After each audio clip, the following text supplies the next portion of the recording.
तत्परः संयतेन्द्रियः ज्ञानं लब्ध्वा परां शांतिं अचिरेणाधिगच्छति। तो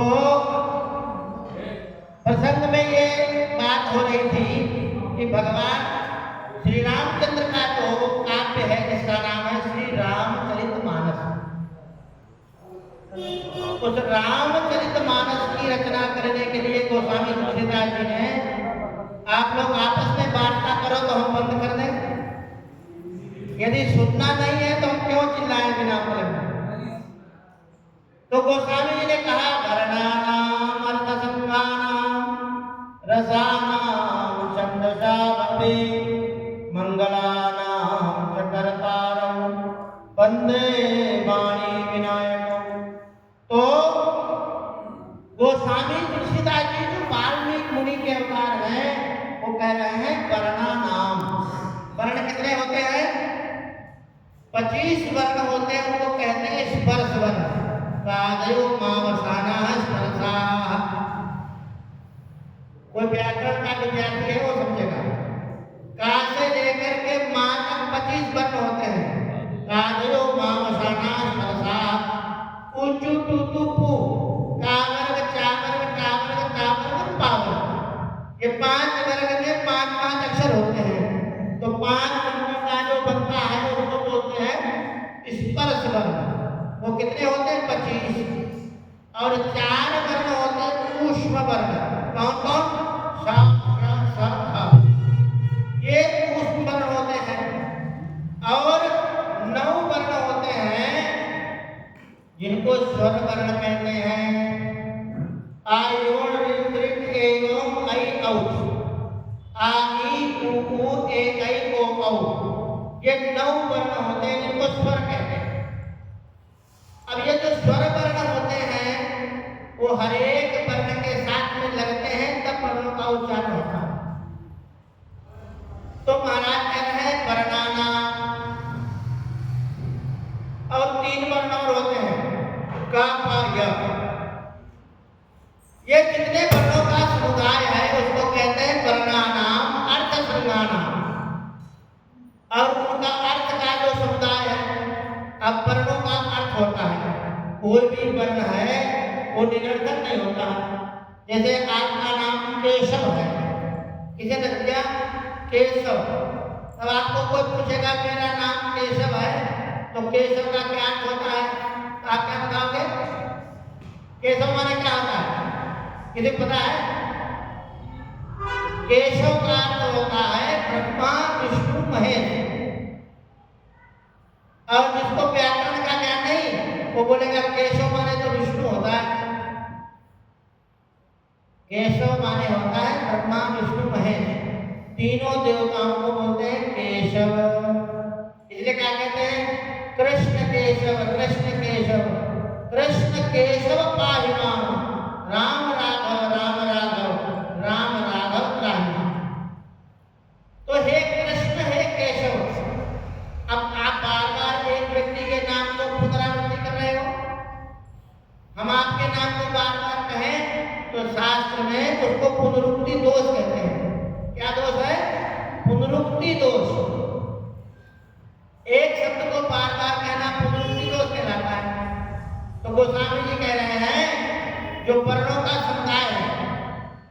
अब केशव का अर्थ क्या है? का माने ब्रह्मा, कम ब्रह्म। जितने भी ये वेद पाठी ब्राह्मण यहाँ अनुष्ठान करने के लिए आए हैं, ये सब जब पूजा कराते हैं क्या कहते हैं? तब यदि ब्रह्म उपासेत, ब्रह्मा जी का ध्यान करो, तो क्या बोलते हैं? शायद बोलते हैं कि नहीं तो भगवान ही जानते हैं। तो कम ब्रह्म का माने होता है ब्रह्मा। और का में जो का है वो है विष्णु। का है ब्रह्मा जी आधे हैं और विष्णु संपूर्ण है, इसलिए क ये ब्रह्मा है। और का में आ मिला है अक्षराणाम अकारोष्मि। भगवान श्री कृष्ण कहते हैं कि जितने भी अक्षर हैं उन सब अक्षरों में मैं आ हूं। आ तो अकार है वो भगवान विष्णु का रूप है।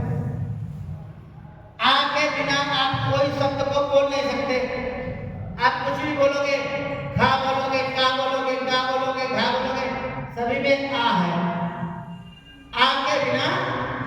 बिना सुर के कोई भी हल व्यंजन का उच्चारण हो ही नहीं सकता।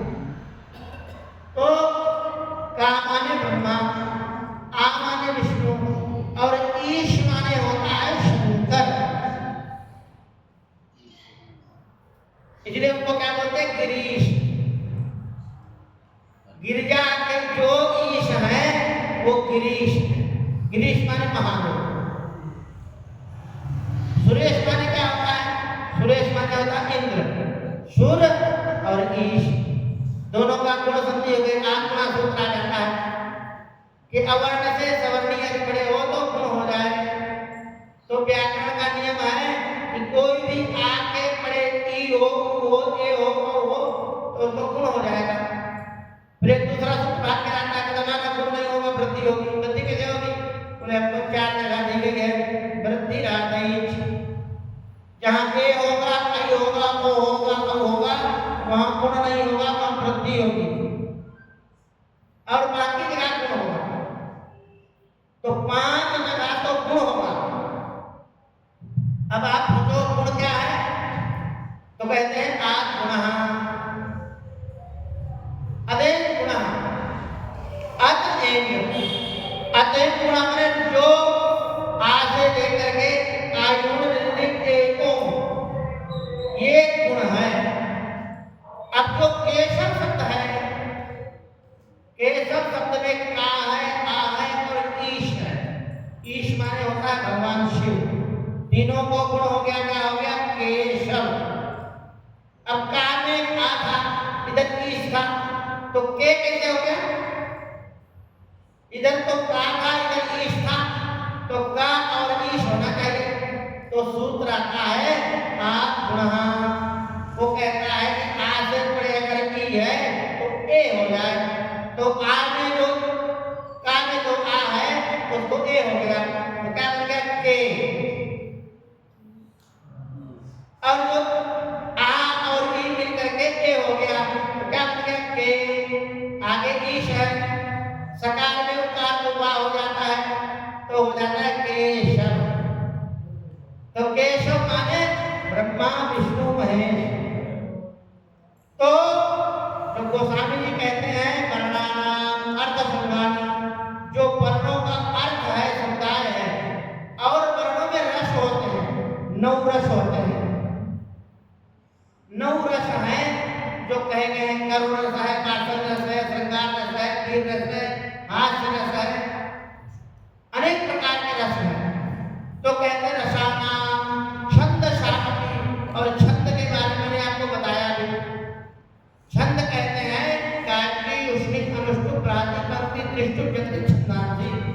ये 7 छंद हैं। तो गोस्वामी जी कह रहे हैं जो वर्णों का समुदाय है, रसों का समुदाय है, छंदों का समुदाय है, और मंगलों का जो कर्ता है, मंगलों का कर्ता कौन है?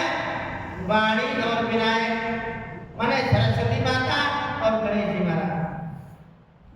तो गोस्वामी जी ने पहले माता सरस्वती की और गणेश जी की वंदना की। रसानाम छंदसामपि और मंगलानाम च कर्तारौ वंदे वाणी विनायकौ। वाणी विनायकौ द्विवचन है। वाणी धन विनायक बराबर वाणी विनायकौ।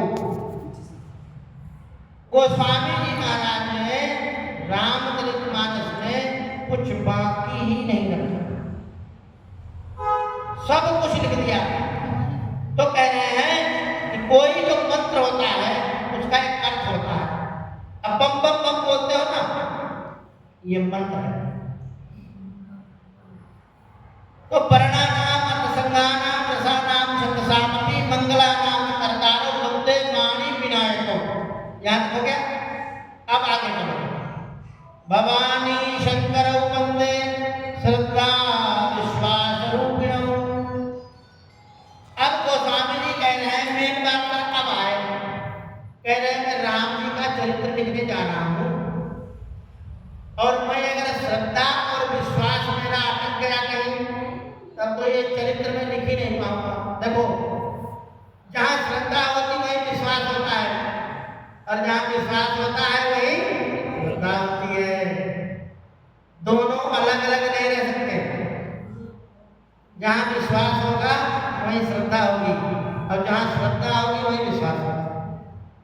गोस्वामी जी कह रहे हैं श्रद्धा विश्वास रूपिणम, जो भवानी शंकर है, माता पार्वती और भगवान शिव कैसे हैं? श्रद्धा विश्वास रूपिणम। ये श्रद्धा और विश्वास रूप है, ये मेरे हृदय में आकर के विराजमान हो जाए, मुझे राम जी के ऊपर विश्वास हो जाए और राम जी के ऊपर श्रद्धा। तो कह रहे हैं श्रद्धा विश्वास रूपिणम। अब एक चीज देखो, भगवान शिव के बारे में कहा गया है बट विश्वास अचल निज धर्मा, तीर्थ राज समान सुकर्मा, सब ही सुलभ सब दिन सब देशा, सेवत सादर समन कलेसा, अकथ अलौकिक तीर्थ राउ, देहि सत्य फल प्रकट कराओ। तुरंत फल देते हैं। तो महादेव क्या है? बड़का पेड़ होता है ना गांव में बहुत मोटा, इतना मोटा बड़का पेड़ है महादेव की विश्वास, बट विश्वास। विश्वास का मतलब होता है बड़गद जैसा होना चाहिए। ये कुआं नून मोट बाजरा के साथ विश्वास नहीं होना चाहिए 3 दिन में खत्म हो जाए। 3 महीना में विश्वास खत्म हो गया, कहते महाराज मेरे तो पहले बड़ो विश्वास हो, बड़ी श्रद्धा है, अब खत्म हो गई। बाकी ऊपर मेरी बड़ी श्रद्धा है, बड़ो विश्वास हो, अब मेरे विश्वास बने लो, मेरी श्रद्धा बनी रहे। तो ताकि श्रद्धा कुआं नून मोट बाजरा जैसी थी, श्रद्धा और विश्वास बढ़के पेड़ जैसा होना चाहिए। हमारे दादा परदादा परदादा फरदादा सब देखते रह गए, वो बड़कों पे नहीं खड़े होते। गांव का सब कहते वो बड़कों कट्टा है ना, मेरा दादो के साथ में इधर बैठता था, मेरा दादाजी के साथ पिताजी के साथ बैठता था, आप भी खड़े। विश्वास ऐसा होना चाहिए जहां फिर अविश्वास की संभावना है। तो गोस्वामी जी कह रहे हैं भगवान शिव और माता पार्वती ये दोनों श्रद्धा और विश्वास हो। अब देखो श्रद्धा माता पार्वती को कहा गया और शास्त्रों में श्रद्धा को पात्र कहा गया, बर्तन कहा गया। बर्तन नहीं होगा तो अमृत लेगा किसमें? अब अमृत तो बट रहा है, यहाँ भी बट रहा है, अब बर्तन नहीं है, और बर्तन है तो अशुद्ध है। तो श्रद्धा आपकी शुद्ध होनी चाहिए। श्रद्धा कैसी होनी चाहिए? विश्वास से युक्त, अकेली श्रद्धा नहीं, विश्वास पूर्ण श्रद्धा। तो विश्वास से पूर्ण जो श्रद्धा होगी उसी में ज्ञान रूपी अमृत ठहरेगा। तो महाराज कह रहे हैं श्रद्धावान लभते ज्ञानम, कोई से श्रद्धावान व्यक्ति को ही ज्ञान की प्राप्ति होती है। तो ज्ञान क्या है? आपको कोई पूछेगा ज्ञान है क्या? फिर कोई श्लोक याद कर लिया, कोई ग्रंथ पढ़ लिया, कोई चीज सीख लिया, वो ज्ञान है क्या? ज्ञान क्या है? जिस ज्ञान को प्राप्त करके मोक्ष होता है। तो शास्त्र कहता है स्वस्वरूपानुसंधान भक्ति निवेदित ज्ञान, अपना स्वरूप का जो अनुसंधान है उसी को ही भक्ति कहते हैं, उसी को ही ज्ञान। मैं कौन हूं ये बात समझ में आ जाए, इसी का ही नाम ज्ञान है। इसके अतिरिक्त जो कुछ भी है सब अज्ञान है। ब्रह्म अतिरिक्त जो कुछ भी ज्ञान है वो सब अज्ञान है, और ब्रह्म का ज्ञान ही ज्ञान है। ब्रह्म क्या है? हमारी आत्मा ही, आत्मा ही ब्रह्म ज्ञानिना, हमारी आत्मा ही ब्रह्म है। शास्त्र में आत्मा को ही ब्रह्म कहा गया है। तो ब्रह्म रूप से अपनी आत्मा की उपासना करनी चाहिए। तो ब्रह्म रूप से उपासना कैसे करेंगे? जब आपको अपने गुरुदेव के वचनों में श्रद्धा होगी, विश्वास होगा। तो पहले मन में श्रद्धा और विश्वास रखो, फिर ज्ञान तो अपने आप ही प्राप्त हो जाएगा।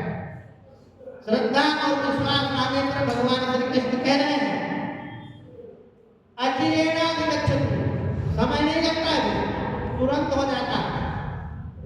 पर आप देखो, आप कहोगे महाराज विश्वास करें, श्रद्धा करें, श्रद्धा विश्वास कहाँ करें? देखो हर एक चीज के लिए व्यक्ति के अंतःकरण में एक परमात्मा की वृत्ति रहती है। इस बात को अभिज्ञान शाकुंतल नाम का एक ग्रंथ है, उसमें कहा गया है सज्जनानाम अंतःकरण वृत्त्या एव प्रमाणम। सज्जन पुरुषों की अंतःकरण की वृत्ति ही प्रमाण है। आपके मन में आ जाएगा ये सही है तो एकदम सही है, और आपके मन में आ जाए सही नहीं है तो वो नहीं है, क्योंकि आत्मा है ना वो झूठ नहीं बोलती। मन की आवाज एकदम सत्य निकलती है। तो जहां आपका मन धापे वहां धंधा करो, और मन नहीं धाप रहा है कोई भी कहने का धंधा करो, कोई धंधा का मतलब नहीं।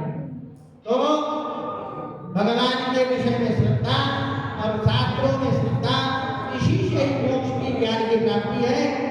अभी सभी ब्राह्मण देवता भोजन निर्माण के लिए इंतजार कर रहे हैं, सब चले और मैं अपनी वाणी को विराम देता हूँ। बोलो गोविंद नारायण।